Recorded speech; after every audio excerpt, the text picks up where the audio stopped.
Kemudian nanti akan berhadir juga Bapak Zainal Arifin, SSOS MSI. Beliau merupakan Ketua Unit 2 Subdit Kamsus Direktorat Intelkam Polda Aceh. Beliau mewakili Kapolda Aceh yang saat ini belum bisa berhadir di hadapan kita. Kemudian insya Allah nanti juga akan berhadir Ustadz Hadi Nur Rahman, insya Allah sebentar lagi akan berhadir. Beliau merupakan pendiri dan juga Ketua Yayasan Pusat Dokumentasi Islam Indonesia, kemudian juga dosen STAI Persatuan Islam Jakarta, dan serta mu'alim atau pengajar di Pesantren Persatuan Islam Bogor. Baik, karena kita sudah memasuki pukul 2:22 ya, insya Allah tanpa mengurangi rasa hormat kita bisa langsung mendengarkan materi dari Bapak Haji Muhammad Nasir Jamil, yaitu mengenai peran pemuda menjaga ideologi negara. Kepada Bapak Muhammad Nasir Jamil kami persilakan. Silakan Pak. Bismillahirrahmanirrahim. Assalamualaikum warahmatullahi wabarakatuh.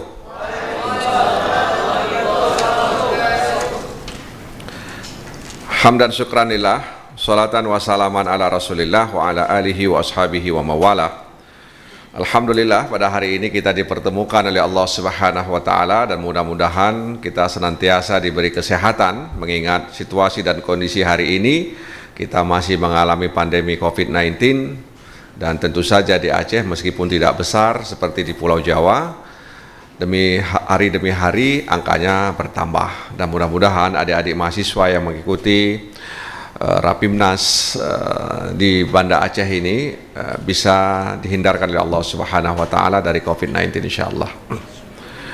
Salawat dan salam kepada Nabi Muhammad SAW, Nabi dan Rasul yang diutus untuk seluruh manusia, basyira wa nadhira, memberikan kabar baik, kabar gembira, dan juga kabar takut, agar manusia kembali kepada Allah Subhanahu wa ta'ala dalam keadaan husnul khatimah.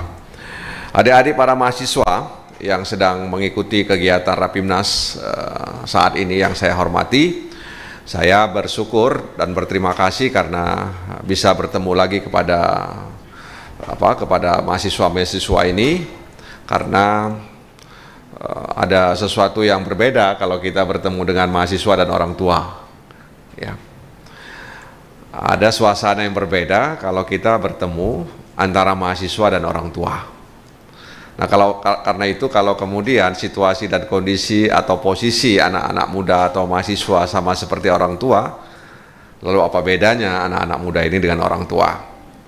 Nah, karena itu mudah-mudahan apa yang saya sampaikan ini bisa menguatkan dan menjaga semangat nasionalisme kita, sehingga kemudian kita menjadi bahagian dari warga negara yang senantiasa bisa menjaga semangat nasionalisme itu. Pada hari ini kita bicara soal kebangsaan, soal ideologi, soal negara.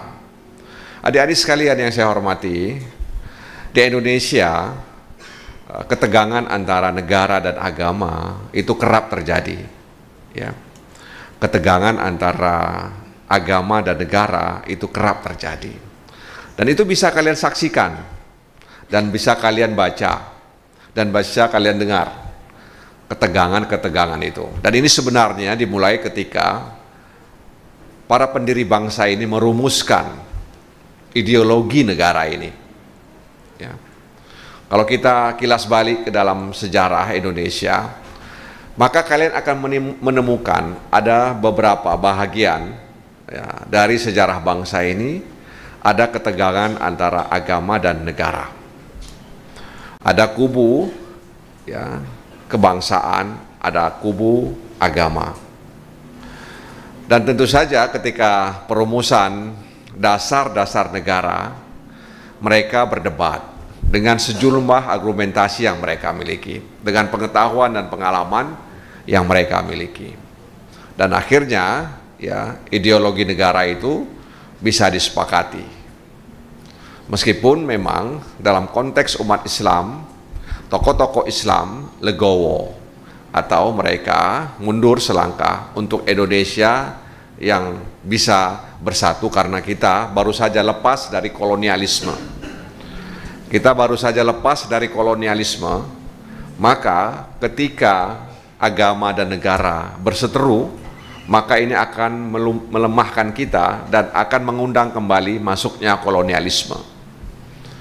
Dan itu yang ada dalam pikiran tokoh-tokoh Islam ketika mereka merumuskan ideologi negara. Dan akhirnya memang ideologi negara ini ya disepakati oleh para bapak bangsa. Silakan. Dari Polda ya. Ya, silakan. Saya juga nanti ke sana sebentar lagi.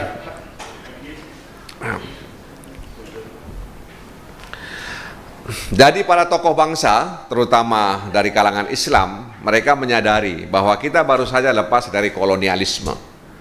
Karena itu kalau kita berseteru, apalagi sampai kemudian ya perseteruan ini mencapai puncaknya, maka ini adalah pintu masuk ya kolonialisme ke Indonesia. Nah, oleh karena itu Pancasila sebagai ideologi negara ya itu adalah pandangan hidup, cita-cita dasar ya, panduan dalam kehidupan berbangsa dan bernegara. Jadi agama selalu kadang dipertentangkan ya dengan negara. Dan seperti saya katakan tadi, itu terus terjadi meskipun kadang riaknya itu tidak begitu besar, gelombangnya kadang kecil kadang besar. Pilkada DKI Jakarta misalnya beberapa tahun yang lalu itu juga menunjukkan ada ketegangan antara agama dan negara. Ada kubu di sana, ada kubu di sini, dan mereka kemudian menyampaikan pesan-pesan, ide-ide, alasan-alasan, dalil-dalil terkait kenapa mereka mendukung si A dan mendukung si B. Nah, oleh karena itu ketegangan-ketegangan itu kemudian bisa diatasi oleh para pendiri bangsa ini. Dan kemudian muncullah Pancasila. Meskipun di kalangan para sejarawan berbeda terkait dengan lahirnya Pancasila. Tapi kita lupakan itu dulu. Kita bicara bagaimana peran pemuda dalam menjaga ideologi negara. Dan kita tahu bahwa ideologi itu kan berasal dari bahasa Yunani, ya, yang artinya bahwa bagaimana kemudian orang punya pengetahuan tentang ideologi. Dan kalau saya membaca ideologi-ideologi yang pernah tumbuh di dunia ini, sebenarnya itu respon.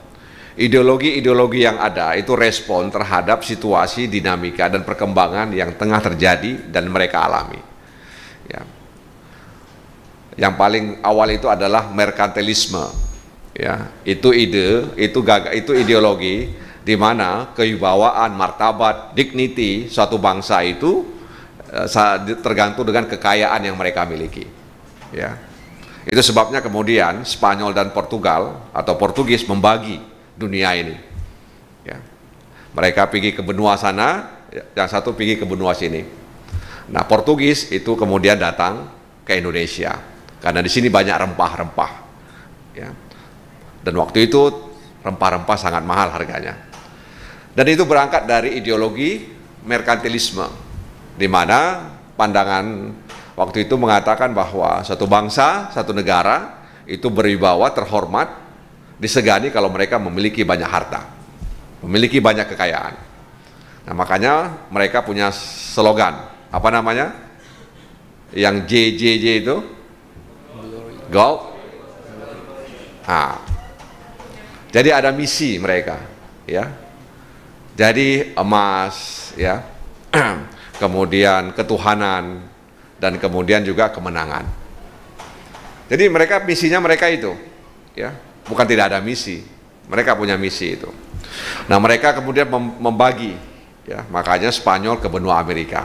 Dulu Amerika itu dijajah oleh Spanyol, dijajah oleh Inggris, Amerika itu. Sekarang aja dia jadi negara adidaya. Dulu dia jajah dia dengan Inggris, dengan Spanyol. Makanya di Amerika bahasa kedua setelah bahasa Inggris itu adalah bahasa Spanyol. Anda kalau ke Amerika, ke New York, ya, maka di pintu-pintu kantor di New York itu setelah bahasa Inggris ada bahasa Spanyol. Nah, oleh karena itu kita lihat ideologi negara setelah disepakati oleh pendiri bangsa ini adalah Pancasila, dan ini adalah ideologi yang terbuka, ya, ideologi yang terbuka untuk dibincangkan, ya, terbuka untuk adanya dialektika, ya. Nah makanya kadang sering mengalami deviasi, mengalami penyimpangan, dan itu kemudian pernah kita lihat, pernah kita baca beberapa tokoh-tokoh misalnya, ya. Dia mengatakan saya Pancasila, saya Pancasila, saya Pancasila, saya Pancasila, kan begitu. Nah seolah-olah yang bukan dia bukan Pancasila, ya. Nah jadi kalau kita tidak mengatakan itu seolah-olah kita bukan Pancasila. Ini juga sebenarnya berbahaya kalau tidak dikelola dengan baik, ya.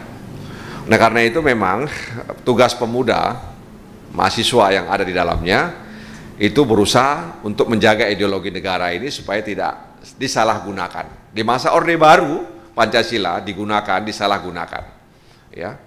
Dan kemudian, ya, di masa Orde Baru, Pancasila dijadikan alat politik rejim yang berkuasa pada waktu itu. Dan itu kemudian dilakukan dengan pemberlakuan asas tunggal untuk seluruh organisasi sosial, organisasi politik, dan organisasi mahasiswa. Sehingga waktu itu, ya, misalnya HMI, ada HMI Dipo, ada HMI MPO, ya. Ada HMI Majelis Penyelamat Organisasi, ada HMI Diponegoro, ya, terbelah waktu itu, yang menolak dan yang menerima. Yang menerima HMI Dipo, yang menolak HMI MPO. Jadi di masa Orde Baru, ya, Pancasila dijadikan alat politik untuk menekan, ya, lawan-lawan politik. Dan itu dilakukan oleh Soeharto. Mudah-mudahan Allah melapangkan kuburnya. Dan bisa jadi memang Soeharto melakukan itu dalam rangka untuk menjaga stabilitas. Karena kita belum jauh dari kemerdekaan dan pengaruh komunis itu masih ada. Nah makanya waktu itu, ya kita tahu bahwa rejim Orde Lama itu sangat kental pengaruh komunisnya. Soekarno lebih sering berhubungan dengan Uni Soviet, membeli pesawat-pesawat dari Uni Soviet. Lalu ketika rejim berganti, Soeharto lebih dekat ke Amerika, ya. Dia lebih dekat ke Amerika, kemudian juga dia ke Jepang, ya. Nah oleh karena itu peristiwa Malari kan juga itu. Kalau adik-adik baca peristiwa Malari, itu juga salah satu penyebabnya adalah dominasinya pengaruh investasi Jepang di Indonesia di masa-masa hadirnya Orde Baru. Nah oleh karena itu para pemuda di mana mahasiswa di dalamnya berkewajiban, ya, berkewajiban untuk menjaga ideologi negara ini supaya tidak disalahgunakan, tidak menjadi alat politik untuk memberangus lawan-lawan politik. Kenapa pemuda? Karena pemuda masih punya vitalitas, masih punya semangat, masih punya energi yang besar, ya. Nah itu sebabnya setahu saya di dalam bahasa Arab ada dua kosakata yang menunjukkan orang muda. Yang pertama syabab, yang kedua al-fata, ya. Syabab itu biasanya menunjukkan usia, ya. Tapi fata itu menunjukkan semangat. Nah ada orang tua tapi semangatnya semangat anak muda. Ada anak muda tapi semangatnya orang tua. Nah saya nggak tahu di depan saya ini yang mana ini. Apakah anak-anak muda yang punya semangat orang tua atau anak-anak muda yang punya semangat anak muda? Saya nggak tahu. Tapi kalau saya lihat wajah-wajahnya, tapi saya tidak bisa lihat wajah seutuhnya karena ditutup dengan masker. Nah karena itu anak-anak muda diharapkan bisa mengusung dan menjaga ideologi negara. Dan kita harus mendiskusikan ideologi ini. Karena memang ideologi ini adalah panduan kehidupan berbangsa dan bernegara. Agama, ya, berbeda dengan ideologi. Agama itu menuntun orang, ya, untuk hidup. Kalau kita Islam menuntun seorang muslim agar dia mendapatkan kebahagiaan di dunia dan di akhirat. Jadi jangan dipertentangkan antara agama dengan ideologi sebuah negara. Jadi memang ideologi setiap negara pasti punya ideologi. Setiap negara pasti punya ideologi. Tidak ada negara yang tidak punya ideologi. Karena ideologi itu adalah cermin, ya, negara yang bersangkutan. Ya, ada ideologi sekulerisme, ya, yang memisahkan antara agama dan negara. Kemudian ada komunisme, Tapi kemudian di bidang ekonomi ada kapitalisme. Ya, kemudian juga ada sosialisme demokrat. Ya. Jadi ideologi-ideologi yang besar itu, ya, dia memang mengalami gelombang. Ya. Ada misalnya kapitalisme klasik, kapitalisme modern. Ya, itu semua berangkat dari dinamika yang terjadi di tengah-tengah mereka. Jadi ketika mereka menghadapi resesi misalnya, ya, ketika mereka menghadapi resesi berat di bidang ekonomi, mereka kemudian mengubah pandangan mereka terhadap ekonomi yang mereka jalankan selama ini. Kemudian lahirlah, ya, yang dari klasik ke modern. Jadi kalau kita lihat, kalau kita baca, sebenarnya berputarnya di situ-situ saja. Cuman kadang istilahnya aja yang berbeda.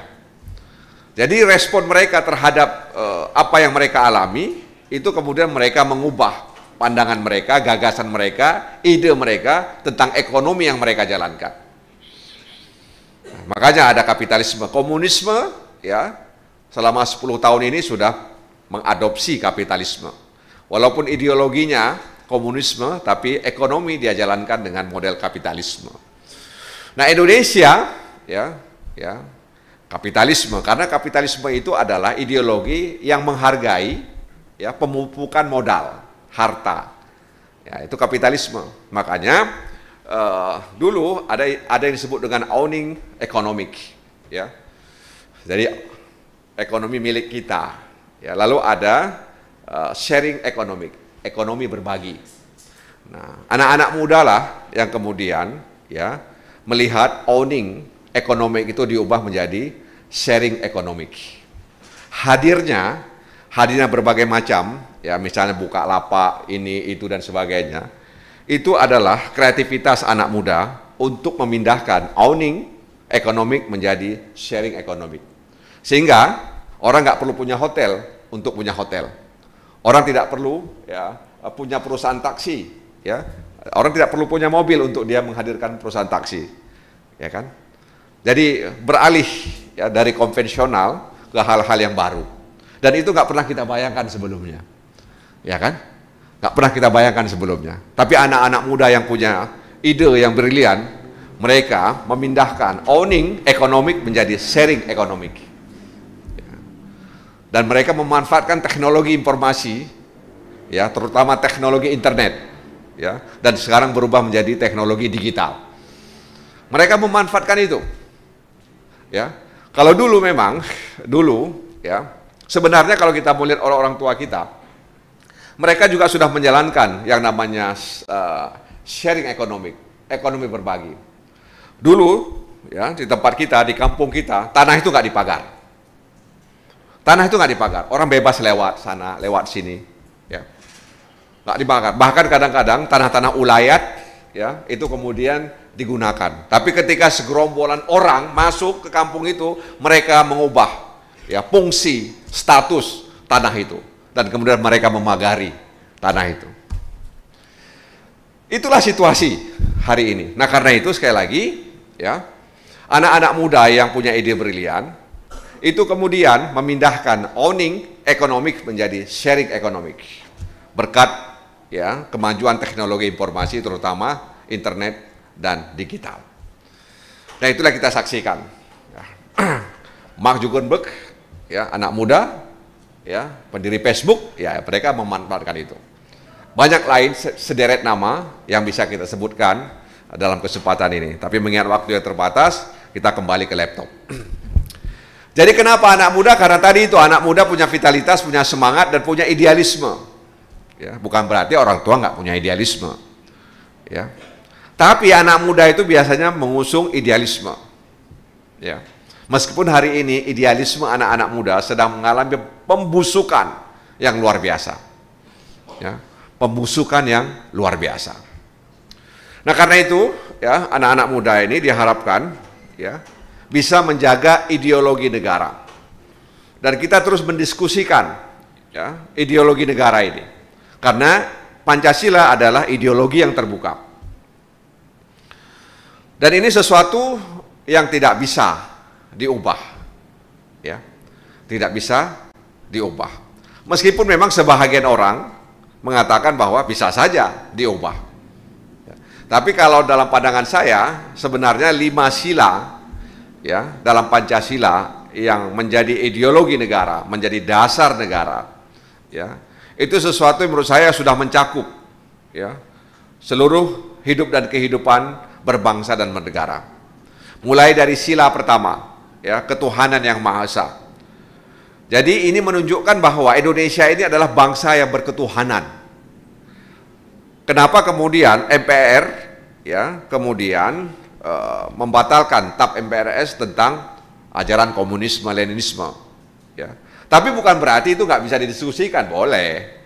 Meskipun memang ya di Indonesia tidak ada tempat bagi komunisme, Marxisme, Leninisme, tapi bukan berarti kita tidak boleh mendiskusikannya, silakan. Ya, kalangan akademis atau akademisi harus mendiskusikan itu. Agar kalian tahu bagaimana pikiran Marx, ya, Das Kapitalnya Marx bagaimana, ya.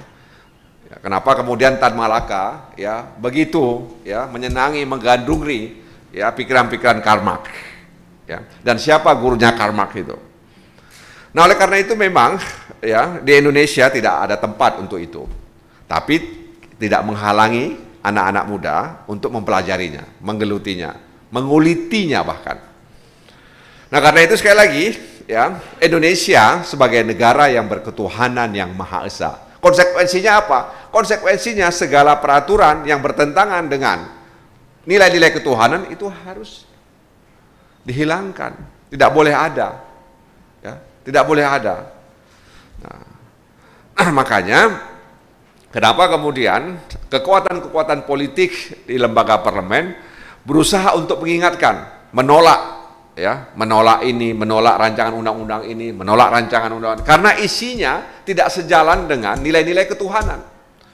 Ada misalnya upaya-upaya untuk melegalkan homoseksual, ada upaya-upaya untuk melegalkan lesbianisme, ya, di undang-undang perkawinan. Kita tolak, ditolak. Kenapa? Karena itu tidak sejalan dengan nilai-nilai ketuhanan. Semua agama, ya, tidak menempatkan, tidak memberi tempat untuk homoseksual, untuk lesbian, dan perilaku-perilaku seksual yang menyimpang.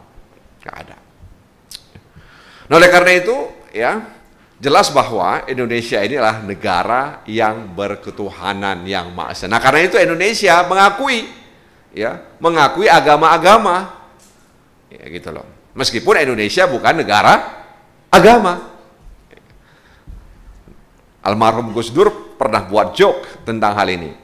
Indonesia katanya bukan negara sekuler. Indonesia juga bukan negara agama. Lalu Indonesia negara apa, Gus Dur? Negara bukan-bukan. Nah, ya, bukan negara agama dan bukan negara sekuler. Nah, jadi ketika Gus Dur mengatakan itu, beberapa orang yang di depan Gus Dur bertanya, jadi Gus Dur kalau begitu negara Indonesia negara apa? Negara bukan-bukan. Nah, itu sebenarnya sindiran Gus Dur itu, ya. Cuman dia sampaikan lewat joke, ya, lewat canda. Ya, jadi nggak jelas Indonesia ini, kira-kira begitu. Alat kelaminnya nggak jelas Indonesia ini. Ya, ya, padahal sudah jelas di Pancasila itu adalah negara yang berketuhanan yang Maha Esa. Waktu itu ada Piagam Jakarta, lalu kemudian yang saya katakan di awal tadi bahwa tokoh-tokoh Islam, ya, menerima, ya, katanya ada protes, bahkan nanti masyarakat di wilayah timur akan unjuk rasa ingin memisahkan diri dan sebagainya. Dan itu oleh para sejarawan mengatakan itu hoax juga sebenarnya. Itu hoax, ya. Ya, tapi karena besarnya pengertian yang dimiliki oleh tokoh-tokoh Islam pada waktu itu, akhirnya mereka ya sudah, ya, daripada mereka kemudian ingin memisahkan diri. Karena waktu itu teknologi kan tidak secanggih sekarang. Kalau misalnya dulu punya teknologi seperti sekarang ini, bisa ditelepon oleh tokoh-tokoh Islam yang gimana di sebelah sana, betul nggak kayak gitu, kan begitu kan? Sekarang kan nggak bisa, ya. Nah, jadi mereka menerima itu. Nah, karena itu, ya, Piagam Jakarta yang isinya, ya, menjalankan syariat, ya, bagi pemeluknya itu dihapus. 7 kata di dalam sila pertama dalam Piagam Jakarta itu dihapus. Nah, karena itu kita sebagai pemuda Muslim, ya, itu harus mampu menjaga ini. Kita harus bisa mengawasi, memastikan bahwa produk peraturan perundang-undangan di negeri ini tidak boleh bertentangan dengan nilai-nilai ketuhanan. Nilai-nilai ketuhanan seperti apa yang diajarkan oleh agama masing-masing, terutama agama Islam. Nah, karena itu kalian ya harus bisa memastikan ini, karena kalian adalah agent of change, kalian adalah agen perubahan. Kalian harus memastikan bahwa perubahan-perubahan di Indonesia ini tidak boleh melenceng dari nilai-nilai ketuhanan. Itu yang dimaksud dengan menjaga ideologi negara. Tapi kalau kemudian mahasiswa diam saja berpangku tangan membiarkan peraturan perundang-undangan itu melenceng dari nilai-nilai ketuhanan, apa artinya ada mahasiswa dan tidak ada mahasiswa?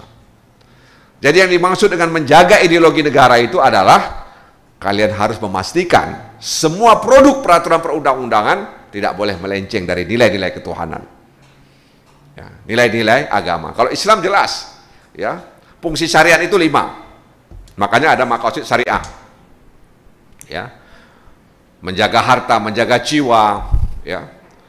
Jadi sebenarnya Islam itu tidak pernah, ya, dalam Al-Quran nggak pernah kita baca dirikan negara Islam, nggak ada, ya, nggak ada itu. Bahkan Islam juga tidak kemudian secara menyuruh bentuknya harus monarki, harus republik, nggak ada. Yang penting terjaga maqasid syariah itu. Peraturan perundang-undangan menjaga jiwa orang, ya, menjaga semua yang 5 hal itu. Selama itu dijaga, mau apa saja bungkusannya nggak ada masalah sebenarnya, ya, asal menjaga 5 hal itu. Nah, oleh karena itu sekali lagi, peran pemuda itu adalah menjaga ideologi negara, yaitu Pancasila. Ini ideologi, pandangan hidup, cita-cita, ya, dasar negara. Dan ini juga kemudian menghubungkan kita, karena Indonesia ini luar biasa majemuknya, ya, majemuk sekali Indonesia ini. Makanya kemudian gagasan para pemuda untuk menghadirkan Sumpah Pemuda itu sebuah ide yang sangat brilian, dan itu dilakukan oleh pemuda, ya, Sumpah Pemuda. Coba yang baju kuning depan ini, tolong berdiri. Ya, berdiri. Sebutkan Sumpah Pemuda. 1, 2, 3 apa? 1.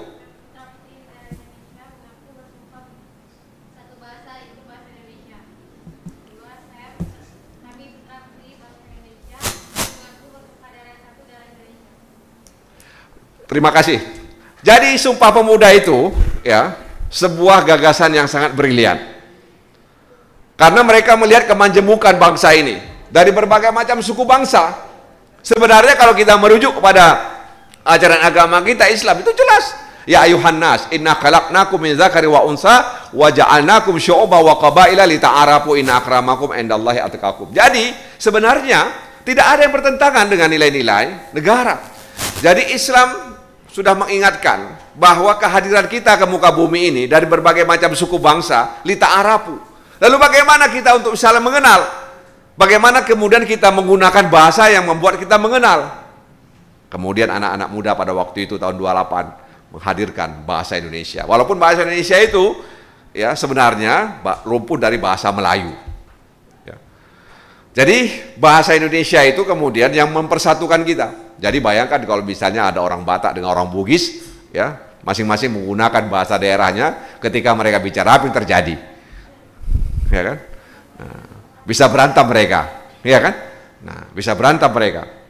Bayangkan kalau kemudian, ya, orang Aceh dan kemudian, ya, berdialog dengan orang Palembang, ya. Yang satu wong kito Galo, yang satu Aceh Pungo. Nah, itu pasti berantem itu. Jadi sebenarnya lita'arafu itu adalah proses interaksi untuk saling mengenal. Kita sebagai makhluk sosial.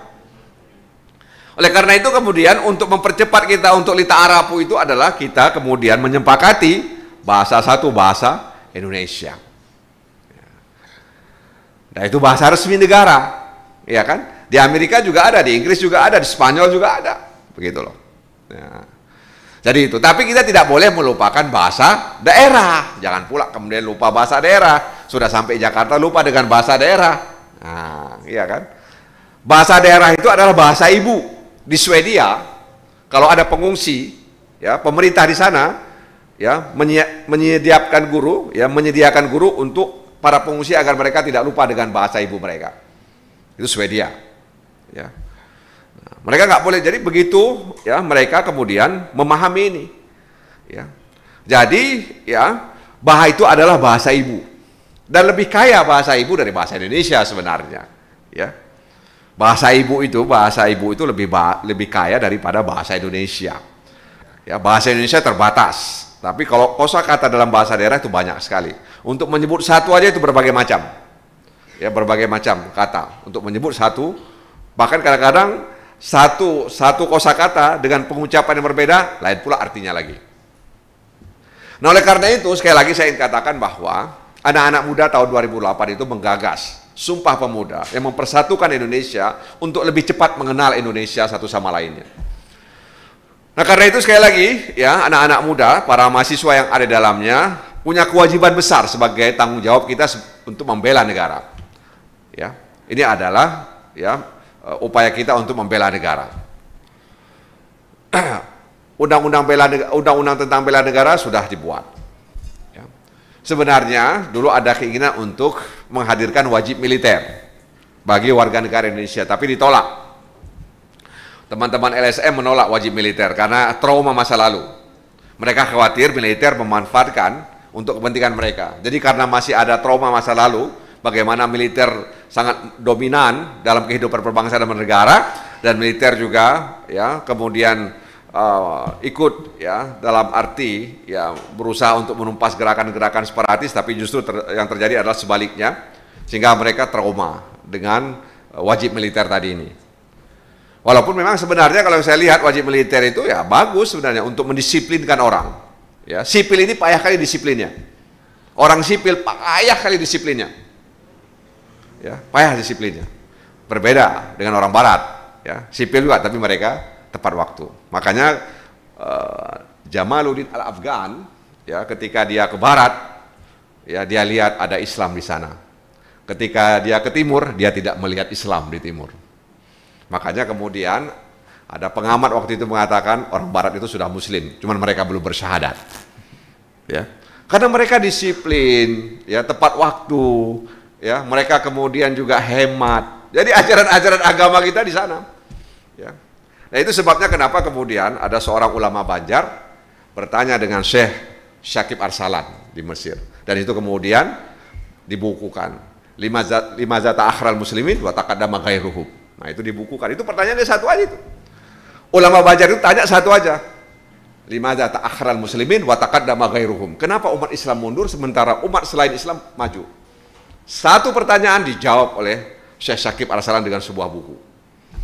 Salah satunya kata Syekh Arsalan, karena kita umat Islam meninggalkan agama kita. Mereka meninggalkan agama mereka maju. Kita meninggalkan agama kita mundur. Dua pekerjaan yang sama tapi implikasinya berbeda. Mereka meninggalkan agama mereka maju, kata Syekh Syakib Arsalan. Kita meninggalkan agama kita mundur. Nah, jadi mereka mengambil agama kita. Nah, itu sebabnya kenapa kemudian kita perlu ya terus mengevaluasi, ya, mentransformasi diri kita, ya, karena kita harus mengikuti jalan perubahan, change or die, berubah atau punah. Ya. Kalau nggak berubah kita punah. Ya.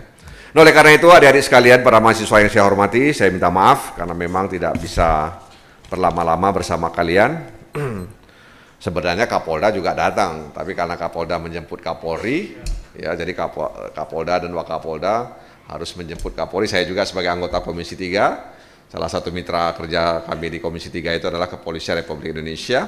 Kebetulan saya ada di sini juga, jadi saya juga ikut menjemput Kapolri, karena memang polisi hari ini sudah berprofesi ganda juga sebagai tenaga kesehatan dalam tanda kutip, ya, melakukan vaksinasi. Udah divaksin semua nih? Serius? Yang sudah ketiga?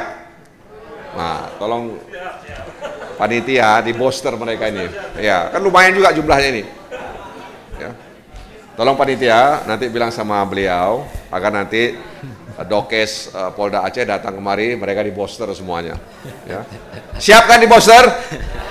Nah, Pak Polisi udah dengar ya? Ini serius nih. Jadi itulah harapan saya, ya, bahwa Pancasila itu sebagai konsensus, ya, kesepakatan politik dan nilai-nilai kultural yang ada di Indonesia. Dan itu sebabnya kenapa kemudian kita dianggap berhasil, ya, dalam menjaga kemajemukan, ya, di Indonesia ini. Berbeda di Afghanistan misalnya. Afghanistan itu sukunya banyak sekali, tapi mereka perang satu sama lainnya, ya. Meskipun ada suku-suku besar di sana, ya, mereka perang terus. Indonesia sukunya banyak sekali, bahasa juga beda-beda. Jangankan di Indonesia, di Aceh saja beda-beda itu bahasanya. Anda pergi ke Semulu beda lagi bahasanya, ya. Anda pergi ke Aceh Selatan beda lagi nanti bahasanya. Ada bahasa yang kayak burung, dia cepat kali, nggak tahu kita. Ada di sini, ya, bahasa seperti burung, seperti kicauan burung. Wah, nggak ngerti kita, ya. Jadi Indonesia, ya, mampu menjaga ini semua, ya, mampu menjaga ini karena kita punya Pancasila. Yang pertama adalah ketuhanan yang Maha Esa. Yang kedua adalah kemanusiaan yang adil dan beradab. Itu artinya semua peraturan perundang-undangan tidak boleh menyimpangi dari keadilan dan keadaban. Dalam politik itu lebih penting sekali, keadaban. Anda bacalah di Republika kemarin, resonansi. Tulisannya Ajumari Ajra, hilangnya keadaban politik. Bahaya ternyata ketika keadaban ini hilang di panggung politik, ya. Nah, oleh karena itu kemanusiaan yang adil dan beradab, bahwa kita adalah manusia, makanya ada Komnas HAM di Indonesia, ya, supremasi HAM, ya. Apa itu? Beda wilayah. Ya. Ada supremasi HAM, ya. Makanya sekarang ada HAM, pendekatan HAM, ya. Bahkan salah satu parameter negara demokrasi itu adalah adanya supremasi hak asasi manusia. Tapi kadang, ya, di Barat sudah sangat berlebihan HAM-nya, sehingga kemudian mereka punya otonomi terhadap tubuh mereka sendiri. Jadi rancangan yang terkait dengan kekerasan, tindak pidana kekerasan seksual, itu berangkat dari sebuah gagasan, sebuah ide, bahwa orang itu punya otonomi penuh terhadap tubuhnya sendiri. Jadi dia mau nampakkan, mau tidak nampakkan, itu urusan dia. You mau telanjang, itu urusan dia. Makanya kenapa sekarang di Barat muncul kaum nudes. Laki-laki, perempuan telanjang, ya, mereka naik bus telanjang, naik sepeda telanjang, ke pantai telanjang. Nauzubillah min dzalik. Karena apa? Karena mereka berpikir bahwa tubuh aku ini punya aku, sepenuhnya milik aku, apa urusannya dengan orang? Nah, ya. Jadi itu sehingga mereka berpikir, ya, suka-suka akulah, kira-kira begitu. Ya, mau kau apain ini? Nah, makanya kenapa kemudian kita lihat di media sosial ada orang yang mengubah wajahnya, kadang-kadang seperti monster, kadang-kadang seperti Barbie, kan begitu? Ya. Karena dia berpikir, ini suka-suka aku lah. Padahal Islam melarang sekali kita merusak tubuh kita. Ya, segala sesuatu yang bisa merusak tubuh kita dilarang. Jadi kemanusiaan yang adil dan beradab itu menunjukkan bahwa kita harus, ya, selalu, ya, menghadirkan keadaban dalam semua hal. Dalam penegakan hukum juga harus hadir keadaban. Bayangkan kalau penegak hukum tidak menghadirkan keadaban, hancur semuanya. Ya. Oleh karena itu memang kemanusiaan yang adil dan beradab. Dan sebenarnya kalau kita merujuk ke kehidupan Rasulullah SAW, itu juga Rasulullah praktekkan. Ketika Rasulullah sedang duduk dengan para sahabat, tiba-tiba ada jenazah Yahudi, Rasulullah kemudian berdiri. Para sahabat bertanya, bukankah itu Yahudi ya Rasulullah? Lalu Rasulullah bertanya kepada mereka, bukankah dia manusia? Jadi jangan ajarkan Islam soal kemanusiaan sebenarnya. Cuma umat Islam yang blow on, ya. Umat Islam yang sudah meninggalkan ajaran agamanya, makanya kita terbelakang. Jadi ketika para sahabat mengatakan bahwa itu Yahudi, lalu Rasulullah kemudian bertanya kepada mereka, bukankah dia manusia? Bukankah dia manusia? Kadang-kadang perbedaan ideologi, perbedaan paham membuat kita menyerang orang lain, ya, menyerang orang lain. Padahal dia manusia juga sama seperti kita, yang harus dihormati hak-hak mereka. Begitu loh. Nah ini harus kita kemanusiaan yang adil dan beradab. Jadi sebenarnya Pancasila dengan 5 sila itu, ya, memandu kehidupan berbangsa dan bernegara. Semua aturan main tidak boleh lepas dari 5 hal ini. Ya, semua aturan itu harus mewujudkan persatuan Indonesia. Ya. Dan kemudian kerakyatan yang dipimpin oleh hikmah. Bagaimana kemudian di dalam pengambilan keputusan seharusnya didahulukan musyawarah, mufakat, baru kemudian puting. Cuman sekarang kadang-kadang dibuat suasana supaya puting. Nggak ada musyawarah, dibuat suasana supaya one man one vote. Jadi sebenarnya kalian mahasiswa itu harus mengevaluasi. Mengevaluasi seharusnya. Tapi mungkin kerjaan kalian banyak, nggak sempat kalian ngurus itu. Apalagi kemudian didesak oleh dosen supaya cepat-cepat selesai kuliah. Kalau enggak DO, kan begitu. Ya, mama di kampung, ayah di kampung dan tanya kapan selesai kan gitu kira-kira. Oleh karena itu sebenarnya kita harus mengevaluasi, terutama misalnya saya sering bilang bagaimana kita mengevaluasi pemilihan kepala desa atau geci atau nagari di Sumatera Barat. Jadi sekarang hari ini kan benar-benar demokrasi kita sudah kebablasan. Sampai tingkat desa kita pilkades. Padahal menurut saya nggak penting itu pilkades. Karena apa? Karena desa itu di desa itu itu otonominya itu bulat, otonominya penuh di desa itu. Makanya desa itu harus mengedepankan musyawarah mufakat. Sekarang kepala desa belum kawin juga udah kepala desa. Belum kawin, belum berumah tangga, udah bagaimana dia mau mengatur masyarakat sementara dia nggak punya keluarga. Dan sebenarnya di tengah masyarakat orang yang baru berkeluarga itu belum dianggap masyarakat. Kalian yang baru berkeluarga nggak dianggap masyarakat kalian. Iya benar. Maka cepat-cepat berkeluarga akan dianggap sebagai bagian dari masyarakat. Jangan terus dengan layangan putus.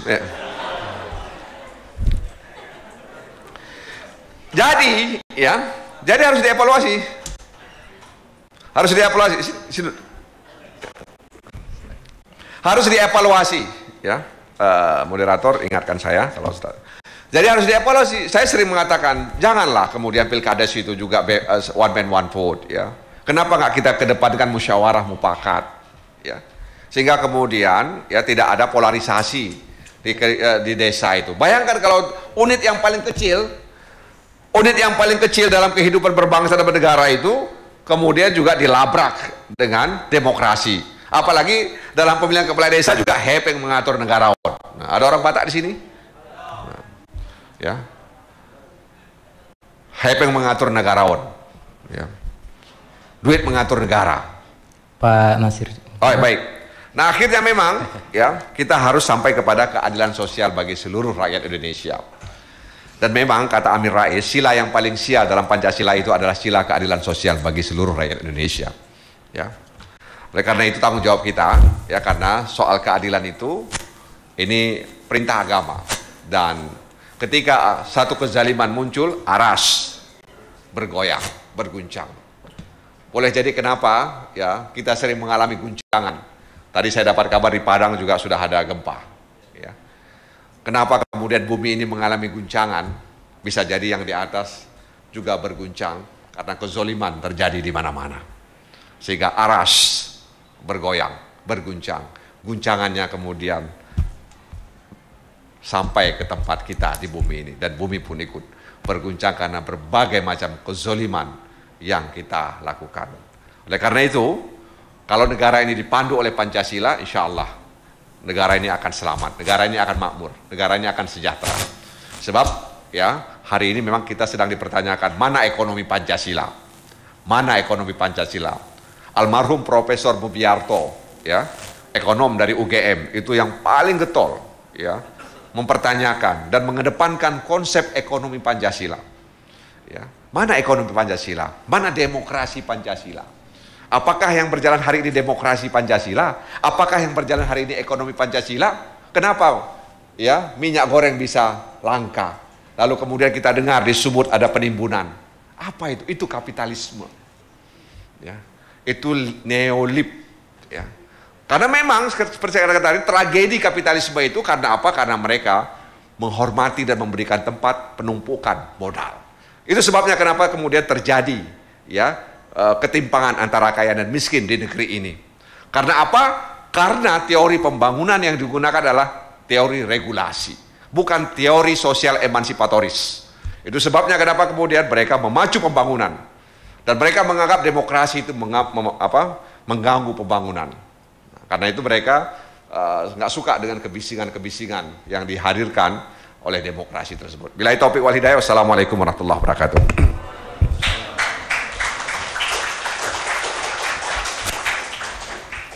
Oke, baik, ya alhamdulillah sudah kita dengarkan. Namun saat ini Bapak Muhammad Nasir Jamil sedang di dalam kegiatan lain ya selanjutnya. Jadi mungkin untuk berdialog dengan beliau, insya Allah kita ada waktu di lain hari. Setelah ini kita akan penyerahan terlebih dahulu, penghargaan kepada Bapak Muhammad Nasir Jamil. Mana Nasir?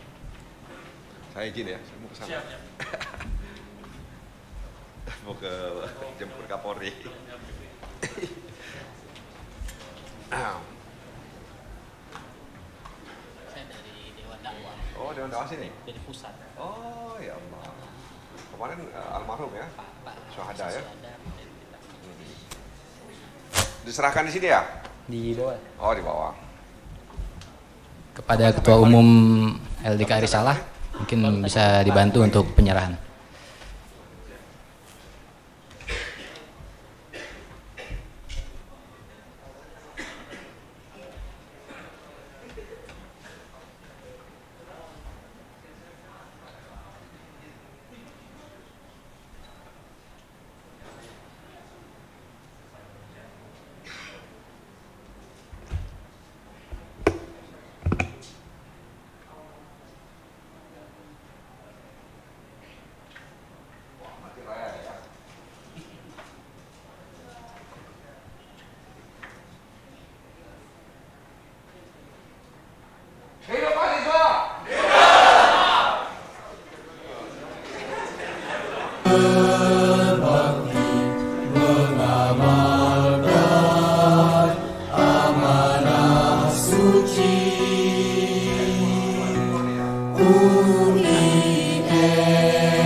Oke, baik, selanjutnya akan kita dengarkan.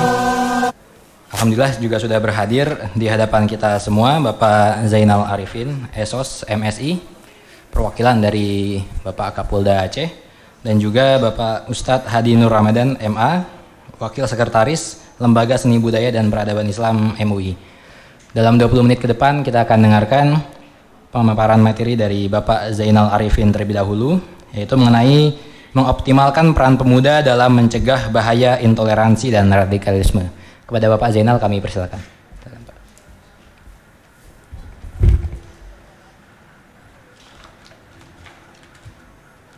Bismillahirrahmanirrahim. Assalamualaikum warahmatullahi wabarakatuh. Hamdan wa syukralillah, salatan wa salaman ala rasulillah wa ala alihi wa sahbihi wa mawalah. Asyhadu an la ilaha illallah wahdahu la syarikalah wa asyhadu anna Muhammadan abduhu wa rasuluh la nabiyya ba'da. Pertama-tama mari kita akan memanjatkan puji syukur kehadirat Allah Subhanahu wa taala yang telah memberikan kita kesehatan dan kesempatan sehingga pada sore yang berbahagia ini kita masih diperjumpakan oleh Allah Subhanahu wa taala di majelis ilmu yang mulia ini. Kemudian selawat dan salam kita sanjung sajikan kepada hariwaan Nabi besar Muhammad sallallahu alaihi wasallam yang telah membawa kita dari alam yang tidak beradab menjadi alam yang penuh peradaban. Yang kami hormati Bapak dari Sekretariat MUI Pusat, yang kami hormati Bapak Moderator, yang kami cintai dan kami banggakan, adik-adik mahasiswa yang sedang melaksanakan Rapimnas 1 VSLDK Indonesia 2022. Baik, untuk mempersingkat waktu, ya, saya langsung memperkenalkan diri dulu, ya. Nama sudah jelas, Kompol Jenderal Arifin SOS MSI, jabatan Kanit 1 Subdit Kamsus. Kamsus itu keamanan khusus, Direktorat Intelijen Keamanan Polda Aceh. Dalam hal ini kebetulan menyangkut dengan masalah radikalisme dan teror, itu memang mungkin domainnya kami, makanya kami pada saat ditunjuk itu ya sudah siap saja. Baik, saya dilahirkan di Aceh Besar 27 November 1970. Aceh Besar tuh di sini di Kecamatan Selimum. Ada yang Aceh Besar? Seluruh Indonesia ini ya. Baik, ya. Dilahirkan di sana, ya. Kebetulan saya ini Indonesia. Ya. Indonesia. Bapak saya orang Aceh, ibu saya orang Sunda. Jadi saya Indonesia. Ya, Pak. Jadi itu ya sekelumit tentang diri kami, ya. Kami tinggal di Lampase Kota. Kalau mungkin ada yang dari Banda Aceh atau di Aceh ini, Ali Kupi, itu di belakang, pas di belakang Ali Kupi dekat masjid. Di depannya ada masjid. Itu sekedar perkenalan, ya. Baik, kita lanjutkan, ya. Jadi judul kita pada sore yang berbahagia ini adalah mengoptimalkan peran pemuda dalam mencegah bahaya intoleransi dan radikalisme. Ya. Kenapa harus pemuda dan mahasiswa? Ya. Karena targetnya mereka itu yaitu, ya, pemuda dan mahasiswa, ya, untuk bisa, ya, menjadi corong, ya, pengaruh di tengah-tengah kelompok-kelompok mereka itu. Makanya mahasiswa dan pemuda itu menjadi satu target dari kelompok-kelompok intoleran dan kelompok-kelompok radikal. Baik, kita lanjutkan lagi, ya.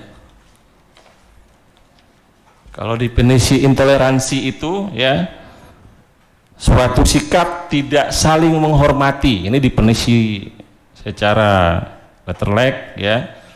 Suatu sikap tidak saling menghormati dan tidak saling menghargai antara kelompok dan antar individu dalam masyarakat atau dalam lingkungannya. Itu intoleransi, ya. Sikap intoleransi ini, ya, menimbulkan terjadinya diskriminasi terhadap banyaknya kelompok atau golongan yang berbeda dalam suatu masyarakat, ya. Ini contoh intoleransi secara umum antara lain, ya, tidak menghargai pendapat atau pemikiran orang lain yang berbeda dengan kita, ya, serta tidak saling tolong menolong untuk kemanusiaan karena memandang suku, ras, agama, dan kepercayaan. Tadi sudah begitu luas dikupas oleh guru kita tadi, Pak Nasir Jamil, ya, menyangkut dengan masalah bagaimana kita bernegara, ya. Kemudian ada beberapa jenis intoleransi, ya. Yang pertama adalah intoleransi agama, ya. Jadi antara satu agama dengan agama yang lain mungkin tidak saling menghargai, maka terjadilah intoleransi beragama. Kemudian intoleransi etnik atau suku, ya, antara suku dengan suku yang lain, ya, tidak saling menghargai, ya. Suku ini adatnya begini, suku ini adatnya begitu, ya. Itulah tadi kebinekaan kita itu yang harus kita hargai. Kemudian intoleransi ideologi, ya, golongan, partai politik, ya. Kemudian selanjutnya adalah intoleransi, ya, ras, nasionalitas, ya, kebangsaan. Kita lanjut lagi, ya, mengapa intoleransi bisa terjadi? Ya, kasus intoleransi bisa terjadi karena sikap diskriminatif terhadap sesama dan perasaan paling benar dalam diri seseorang ini terjadi, ya. Tetapi bisa juga intoleransi terjadi karena faktor pendidikan, ya. Pendidikan, karena pendidikan intoleransi dan menghargai harus ditanam sejak dini, ya, sejak PAUD itu, ya.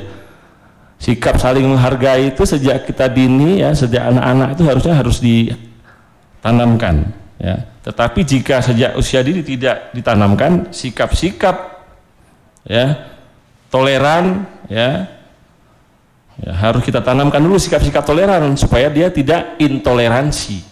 Nah, makanya dari kecil itu, ya, anak-anak kalau di sekolah-sekolah itu, ya, itu harus mengerti dia, ya, walaupun berbahasa yang berbeda, ya, tetapi tadi, ya, kita bisa menggunakan bahasa kita, bahasa bangsa Indonesia ini, bahasa Indonesia, ya. Kita lanjutkan, ya, bagaimana kondisi dan akibat dari intoleransi, ya. Banyak sekali kasus-kasus intoleransi sampai ke ranah pembunuhan, ya, karena sifat fanatisme seseorang pada sebuah agama, ya.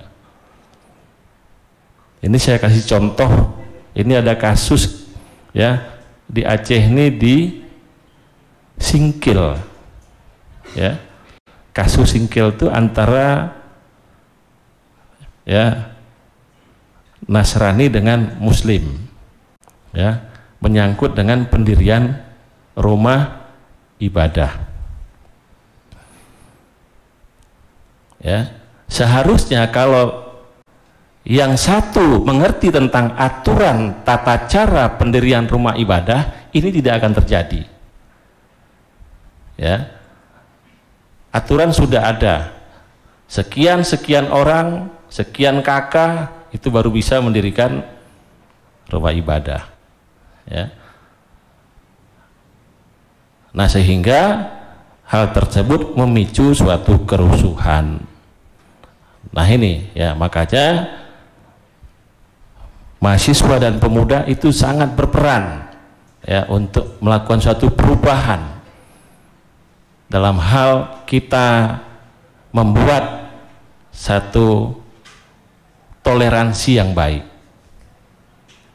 Kemudian, ya, dulu orang berhenti membunuh karena agama, ya, karena dia sudah beragama dengan baik, dia berhenti membunuh, ya. Tidak hanya pembunuhan saja, ya, banyak sekali penyerangan di tempat-tempat ibadah dan para pemuka agama, ya. Sikap diskriminatif dan menganggap diri selalu benar merupakan akar dari sifat semena-semena, ya. Itu tadi. Maka terjadilah, ya, intoleransi tadi. Kondisi akibat intoleransi ialah masyarakat menjadi tidak mampu, ya, tidak mempunyai suatu kesatuan dan sudah tidak saling menghormati kembali dalam umat beragama. Nah, ini yang kenapa kondisi dan akibat dari intoleransi ini, ini yang jawabannya itu, ya. Lanjut, ya. Kemudian solusi, ya, solusi, ya. Ada permasalahan harus ada solusinya, ya. Solusi menghadapi intoleransi itu bagaimana, ya. untuk mengatasi permasalahan intoleransi yang ada di masyarakat, suatu bangsa tidak hanya memerlukan perubahan secara kelembagaan, ya, tapi juga secara spiritual. Karena dalam proses perubahan ini dalam masyarakat kita tidak perlu meninggalkan kepercayaan atau upacara-upacaranya, ya, tetapi lebih mendalami sikap toleransi dan molaritas terhadap sesama serta menanamkan rasa kebineka tunggal ikaan. Nah, ini ya solusinya adalah kita menanamkan rasa kebineka tunggal ika. Walaupun berbeda tetapi tetap satu. Itu yang harus ya ditanamkan di dalam masyarakat. Ya, itu solusi menghadapi intoleransi. Ya. Sebagaimana bunyi semboyan negara Indonesia yaitu Bhinneka Tunggal Ika tadi yang saya sebutkan, berbeda-beda tapi tetap satu juga, ya. Walaupun kita berbeda bahasa, ya, berbeda suku, ya, tapi dalam konteks tadi yang dijelaskan oleh Pak Nasir Jamil itu tadi, ya, tetap namanya Indonesia, ya. Jadi Founding Father itu sudah memikirkan sejak dulu itu, ya, supaya menjadi negara kesatuan ini bagaimana. Nah, itu sudah dipikirkan, tadi sudah dijelaskan semua. Lanjut, ya, kita menuju kepada radikalisme. Ya. Mengapa targetnya itu, ya? Tadi lagi, ya, pemuda atau mahasiswa, ya. Karena apa? Pemuda mahasiswa adalah calon-calon pemimpin bangsa ke depan dan generasi penerus bangsa, di mana secara psikologis masih dalam proses pencarian jati diri. Ini, ya, makanya mudah didoktrin karena dia masih, ya, dalam proses pencarian jati diri. Nah, ini sasarannya pemuda. Dalam banyak kasus, penggiat radikalisme membidik mahasiswa yang polos, yang tidak memiliki latar belakang keagamaan yang kuat, ya. Jadi mahasiswa-mahasiswa yang polos, ya, dicekoki paham-paham radikal, ya. Terutama ada raka-raki, istilahnya radikal kanan, ada radikal kiri, ya. Yang berbahaya ini adalah radikal kiri yang selalu, ya, melakukan kekerasan. Kita lanjut, ya. Secara definisi, ya, radikalisme itu berasal dari bahasanya itu bahasa radik, ya, artinya akar, ya. Ismus itu adalah paham. Jadi radikalisme itu paham atau aliran yang mengakar dalam suatu ideologi keyakinan, ya, baik itu beragama, berpolitik. Paham atau aliran ini menginginkan perubahan atau pembaharuan cara drastis melalui cara-cara kekerasan atau sikap ekstrim dalam suatu pendapatnya, ya. Nah, paham inilah embrio lahirnya terorisme. Ketika paham radikal ini sudah mengarah kepada kekerasan, maka terjadinya, ya, teroris. Munculnya kelompok-kelompok radikal di Indonesia diakibatkan oleh, di samping euforia demokrasi, ya, juga dikarenakan dicabutnya, ya, undang-undang, ya, undang-undang. Dulu ada undang-undang anti supersip dulu, ya, tapi sekarang sudah dicabut, ya. Ya, sehingga terjadi euforia demokrasi, ya. Sehingga masyarakat bebas, ya, kelompok-kelompok ekstremis itu, ya, mengekspresikan gagasan sangat bebas. Kemudian faktor-faktor yang mempengaruhi radikalisme itu apa saja? Ya. Yang pertama adalah faktor ideologi, ya. Faktor ideologi. Ideologi kita, negara kita ini adalah ideologi Pancasila, ya. Tidak bisa dirubah. Ketika itu dirubah, ya, maka itulah awal munculnya terjadi suatu perpecahan.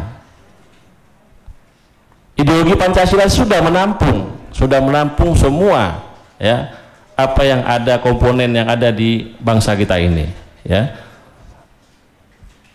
Nah, ini sangat berpengaruh. Kemudian emosi keagamaan biasanya begini, ya, ada paham-paham yang menyatakan bahwa paham dia yang paling benar. Ini kalau kami bilang itu ada kaum takfiri namanya, Pak, mohon izin, ya, kaum takfiri, suka mengkafirkan orang, ya, eksklusif dia, ya, lebih eksklusif. Nah, ini kelompok-kelompok ini yang saat ini yang juga kita lakukan pengawasan, ya. Ini karena itu emosi keagamaannya yang terlalu mengakar, ya, itu dia, ya. Kemudian pengaruh dari politik, ya, sehingga orang menjadi radikal, ya, timbul, ya, gara-gara politik itu timbul apa, ya, ada yang namanya radikal separatis. Nanti kita lihat macam-macam itu radikal itu, ya. Kemudian faktor ekonomi, ya, faktor ekonomi di mana, ya, kami sudah pernah mengikuti beberapa kasus menyangkut dengan teroris, ya. Ini faktor ekonomi inilah sangat mempengaruhi, ya. Jadi dari paham radikal dia jadi teroris ini, ya, dipengaruhi juga oleh ekonomi, ya. Kenapa? Ya, karena pembiayaannya itu, ya. Pernah sekali kita melakukan penggerebekan kelompok radikal, ya, di daerah Gunung Salak, ya.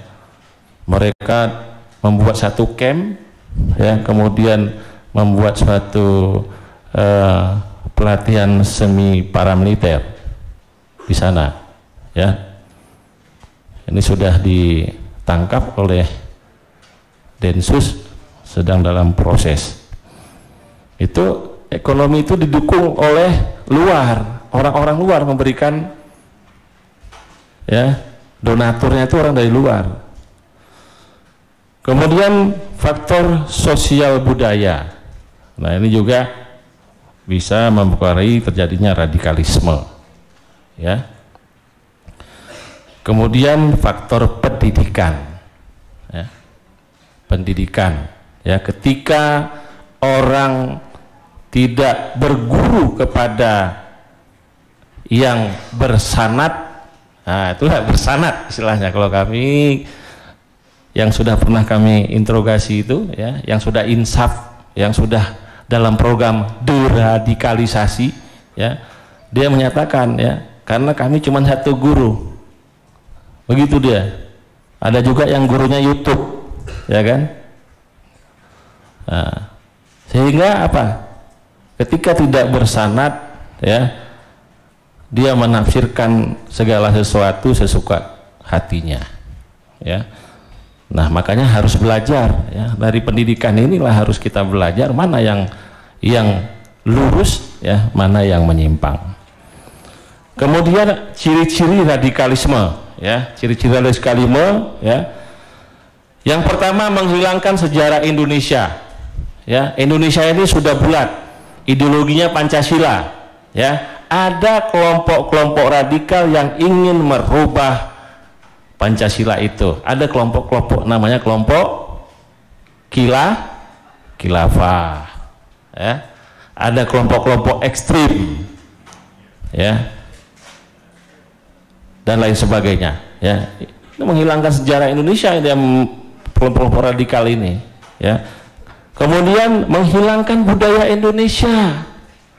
kita semua suku punya budaya, ya. Jangan samakan antara agama dengan budaya. Jangan samakan antara ibadah dengan adat. Nah, ini harus kita pisah-pisah. Nah, melalui adik-adik ini ya, sebagai pemuda dan mahasiswa ini harus memperjelas kepada masyarakat, ya. Karena apa? Corongnya kami hanya sebatas ini saja, ya. Tapi untuk ke masyarakat itu ya adik-adik semua, ya. Kami hanya bisa memberikan ya mungkin sharing lah ini, bukan satu pembelajaran, tapi kita sharing ini hari ini, ya. Kemudian ciri-ciri radikalisme itu intoleran, sudah jelas, ya. Kemudian fanatik, ya, fanatisme yang berlebihan. Kemudian mereka itu biasanya eksklusif, ya. Dia tidak mau ya bersosialisasi dengan masyarakat. Dia dengan kelompoknya sendiri. Ada pengajiannya, pengajian sendiri, ya. Ada lain-lain sebagainya, itu dia lebih tertutup sifatnya, ya. Kemudian lebih reposisional, ya. Lebih mengutamakan perubahan-perubahan. Itu mereka, ya. Kemudian mudah berburuk sangka, ya. Ini radikal ini, kelompok-kelompok radikal ini cirinya mudah berburuk sangka dia, ya. Apa istilahnya? Su'udzon, ya. Ya adik-adik lah yang kuliah di UIN, ya. Anak saya juga di UIN, bersemester 6 baru. Di sini ya, di UIN sini, ya. Di jurusan HES, apa HES ya? Hukum Ekonomi Syariah. Kemudian mudah mengkafirkan orang. Nah inilah radikalisme. Ya, tadi itulah kaum takfiri itu, ya. Lanjut ya, karena waktu. Tipologi jaringan radikalisme. Nah, ini tipologinya.